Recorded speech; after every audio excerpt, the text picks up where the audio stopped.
আসসালামু আলাইকুম। ভারতের সাথে বাংলাদেশের যেই ভারতের একপাক্ষিক আগ্রাসন চলছে, এটাতে বাংলাদেশের একটা লাভ হয়েছে। সেটা হচ্ছে পুরো জাতি আমরা এক, দেশের প্রশ্নে দেশপ্রেমের জন্য আমরা এক জায়গায় চলে এসেছি। এটা হচ্ছে বাংলাদেশের লাভ। আর ভারতের কিছু মূর্খ ধর্মান্ধ যেসব এই যে বিজেপি আরএসএস যেগুলো আছে, শুভেন্দু অধিকারী সহ যারা এসব করছে, ওদের তো বাথরুম করার পায়খানা নাই, কয়দিন হাগার জন্য গুও থাকবে না পেটের মধ্যে। কারণ খাইতে পাবে না তো গু কোত্থেকে আসবে? হাগারও দরকার হবে না, বাথরুমেরও দরকার হবে না। আমাদেরকে থ্রেট করা হচ্ছে, ট্রিটমেন্ট দিবে না, ওদের হোটেলে আমাদেরকে থাকতে দিবে না। আলহামদুলিল্লাহ, আমি খুব খুশি হয়েছি যে বাংলাদেশের মানুষ ওই দেশে ঘুরতে যাবে না। পাকিস্তানে ঘুরতে যাব, অনেক সুন্দর সুন্দর জায়গা আছে পাকিস্তানে। পোর্ট এন্ট্রি ভিসা নিয়ে যাবেন, এইখানে কোনো ভিসা টিসা লাগবে না, ঢুকে যাবেন, ঘুরে টুরে চলে যাবেন। পাকিস্তানের ভাইয়েরা আপনাদেরকে আদর আপ্যায়ন করবে। সো পাকিস্তান যাবেন। যারা ব্লগ করেন, বিভিন্ন ইন্ডিয়ান জামা কাপড় নিয়ে করতেন, কসমেটিক্স নিয়ে করতেন, পাকিস্তানের জামা কাপড়ের মান অনেক ভালো। বিভিন্ন প্রোডাক্ট, বিভিন্ন ইলেকট্রিক সামগ্রী আমরা পাকিস্তান থেকে আনবো, ইন্ডিয়া থেকে আনবো না। আমি বাংলাদেশের যারা কিনা বিজনেস করেন তাদের কাছে অনুরোধ থাকবে পাকিস্তানের সাথে সম্পর্ক আরো সুদৃঢ় করার।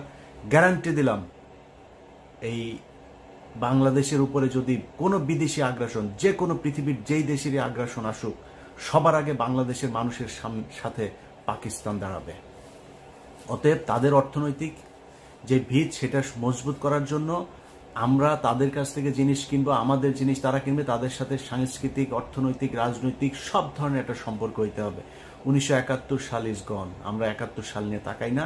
71 সালের মতো বাংলাদেশ পাকিস্তান জীবনে কোনোদিন আলাদা হবেও না। এটা একসাথ করার সময় ব্রিটিশদের চাল ছিল, একটার ওই মাথায় একটার এই মাথায়। সো এটা এমনিতেই আলটিমেটলি থাকতো না। আমরা এখনো এক হইতে চাই না, কিন্তু সম্পর্কটা মজবুত হইতে হবে। আমার দেশের কোনো সমস্যার জন্য যাতে পাকিস্তান তাদের পারমাণবিক অস্ত্র থেকে শুরু করে যা যা প্রয়োজন, সেটা যাতে আমরা মনে করতে পারি এটা আমাদের, এবং ভারত সেটার জন্য যেন ভয় পায়, আমাদের সেই সম্পর্কটা তাদের সাথে থাকতে হবে। অতএব আমরা পাকিস্তান যাব। যারা চিকিৎসক, আপনাদের কাছে অনুরোধ, আমাদের এখন সবচেয়ে বড় সমস্যা যেটা আমরা মনে করছি, যে না পারতে অনেক মানুষকে ভারতে যেতে হয়।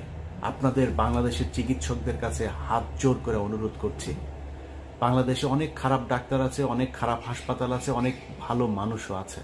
অতএব ভালো মানুষ, ডাক্তার যারা আছেন, ভালো মানুষ, বিজনেসম্যান যারা আছেন, আপনাদের কাছে অনুরোধ, গাজীপুর, নারায়ণগঞ্জ, সাভার, অন্তত এইসব জায়গাগুলোতেও, বিভাগীয় শহর, এই জায়গাগুলোতে যদি বড় বড় কিছু ভালো ভালো হসপিটাল করেন, যেটার এই ডাকাতি করবে না, রিপোর্ট করার নামে, টেস্ট করার নামে মানুষের গলা কাটবে না, এরকম অন্তত সারা বাংলাদেশে 10 জন মানুষ কি আপনারা নাই?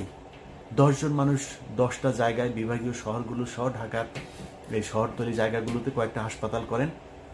আমার বিশ্বাস বাংলাদেশের মানুষ এইখানে যদি ভালো ট্রিটমেন্ট পায় তাহলে বিদেশে যাবেন। আপনাদের কাছে অনুরোধ, ডাক্তারদেরকে এগিয়ে আসতে হবে। সো আপনারা এটার ব্যবস্থা নেন। আমার যতটুকু গ্রহণযোগ্যতা আছে, আমার যতটুকু পরিচিতি, আমার সোশ্যাল মিডিয়াতে যতটুকু মানুষের কাছে যেতে হয়, আমি আপনাদের এই হাসপাতাল করার জন্য যত প্রচারণা দরকার আমি আমার জায়গা থেকে করব। সবগুলো ক্ষেত্রে আমি আপনাদের সাথে থাকব।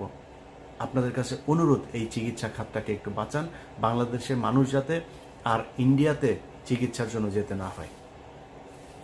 অতএব আমরা যেই অবস্থাটা দেখছি, এটাতে আমার বিশ্বাস ভারতের এখনো ক্ষতি হচ্ছে, সামনেও ক্ষতি হবে। কারণ আমাদের ভেতরে যে দেশপ্রেম, যে ভারত বিরোধী আমাদের যেই মানুষের ভেতরে একটা সেন্টিমেন্ট তৈরি হয়েছে, সেটাকে তারা আরো পোক্ত মজবুত করছে, শুধু একটা দল ছাড়া, সেটা হচ্ছে এই আওয়ামী লীগ। অতএব ওদের বাপের জন্ম হয়েছিল অবৈধভাবে, ওর বাপের হচ্ছে ইন্ডিয়ানরা, আর ওদের ভিতরে রক্তটাও ঢুকে আছে। ওইটা যত আওয়ামী লীগ যারা করে সবগুলি হচ্ছে গিয়া ওদের এই রক্ত হচ্ছে গিয়া, মানে ওরা সব জাউরা।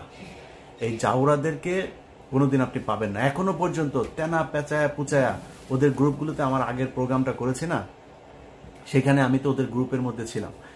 সেখানে ওদের কাজ হচ্ছে বিভিন্ন ধরনের আপনার করা, এই যে বানানো, কি বলে, রিপোর্ট, এগুলোরে ওরা এই আমেরিকাতে, তারপর ইউরোপের বিভিন্ন দেশের বিভিন্ন গোয়েন্দা সংস্থার কাছে ওরা এগুলো পাঠাচ্ছে। সেখান থেকে নিজুম মজুমদার ওগুলি ইমেল অ্যাড্রেস দেয়, এই ইমেল অ্যাড্রেসে এইটা লিখে লিখে পাঠান, এইভাবে লিখে দিচ্ছে। তো লিখে তারপরে কি দিচ্ছে যে বাংলাদেশে হিন্দুদেরকে অনেক, আজকে 30 জনকে ধর্ষণ করেছে, কালকে 40 জনের বাড়িঘর ভাঙচুর করেছে, আজকে অমুক জনের ছবি দেয়, হিন্দু একজনের ছবি দেয় ধুতি টুতি পরা, এদেরকে এইভাবে আজকে ইন্ডিয়া পার হয়ে যেতে করছে। তো অন্যান্য দেশের গোয়েন্দা সংস্থা তারা তো আর মানে কচু খায় না, তাই না? তারা তো জানে, তারা তো তথ্য নিবে, তারা তদন্ত করবে, করে দেখবে না এগুলো কি হচ্ছে, এগুলো করছে। আমি বাংলাদেশের হিন্দুদের কাছে অনুরোধ করব, হিন্দুরা আসলে, আপনাদেরকে কোনো কিছু চাপ দিয়ে বলানো হচ্ছে না, আসলে আপনারা হিন্দুরা কেমন আছেন? আপনাদের উপরে আমাদের মুসলমানদের ধর্মীয় কারণে আসলেই কি আপনাদেরকে টর্চার করা হয়? আমি ইলিয়াস বললাম, যদি করা হয় প্লিজ আমাকে বলবেন, আমি আপনাকে লাইভে নিয়ে আসবো, সারা বাংলাদেশের মুসলমানদের কাছে বিচার চাইবে একজন হিন্দুকে কেন এভাবে টর্চার করা হয়।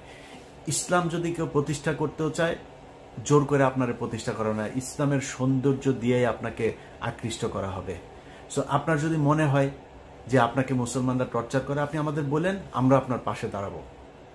আমি কথা দিচ্ছি, অনেক মানুষ হয়তো মনে করেন আমি খুব হিন্দু বিদ্বেষ, আরে ভাই আপনার বিদ্বেষ দিয়ে আমি কি করব? বাংলা পৃথিবীর মধ্যে 180 কোটি 200 কোটি মুসলমান, এত মুসলমান দরকার নাই তো ভাই, বহুত মুসলমান আছে, মুসলমানরাই ইসলাম পালন করেন। আপনি হিন্দু কোন ধর্ম পালন করলেন আমার সমস্যা আছে না, আপনি আপনার ধর্ম করেন ভাই, আমি আমার ধর্ম করব। আমি আমার ধর্মের সৌন্দর্যটা, আপনার সাথে যদি ওইরকম সম্পর্ক হয় আমি বলবো যে ভাই আমার ধর্মটা এই, আপনার ভাল লাগলে আপনি ডিসিশন নিয়ে নেবেন আপনি কোন ধর্ম পালন করবেন। সো আপনাদেরকে জোর করে কেউ ধর্ম পালন করাইতে যাবে না, এবং ধর্মের কারণে বাংলাদেশে কোনোদিন কোনো হিন্দুর উপরেই করে না। যদি সত্যবাদী হয়ে থাকেন তাহলে স্বীকার করবেন এই বাংলাদেশে সবচাইতে বেশি নির্যাতন হিন্দুদের উপর করেছে আওয়ামী লীগ। অতএব সাধারণ হিন্দু আপনারা যারা আছেন, আপনাদেরকে বলবো আপনারা সারা দেশের সবাই মিলে একটা সমাবেশ করেন, ঢাকাতে একটা ডেট দেন, আপনারা ওই সমাবেশে আসেন, আপনাদের সাথে আমাদের লোকজনও থাকবে আপনাদের সাথে সংহতি জানানোর জন্য। সারা পৃথিবীকে আপনারা জানিয়ে দেন যে বাংলাদেশের হিন্দুরা আসলে কেমন আছে।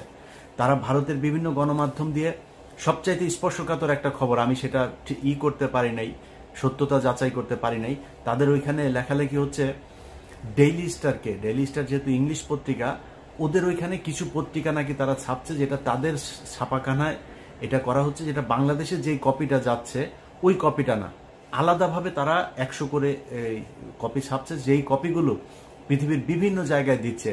ওই কপিগুলোর ভেতরে তারা এই হিন্দুদের উপরে খুব টর্চার হচ্ছে, সব ঠিক থাকছে, এই দিকের পেজ ওই দিকের পেজ সব ঠিক রেখে শুধুমাত্র হিন্দুদের কিছু নিউজ, এই সংখ্যালঘুদের উপর নির্যাতনের কিছু নিউজ সেখানে ঢুকিয়ে দেওয়া হচ্ছে।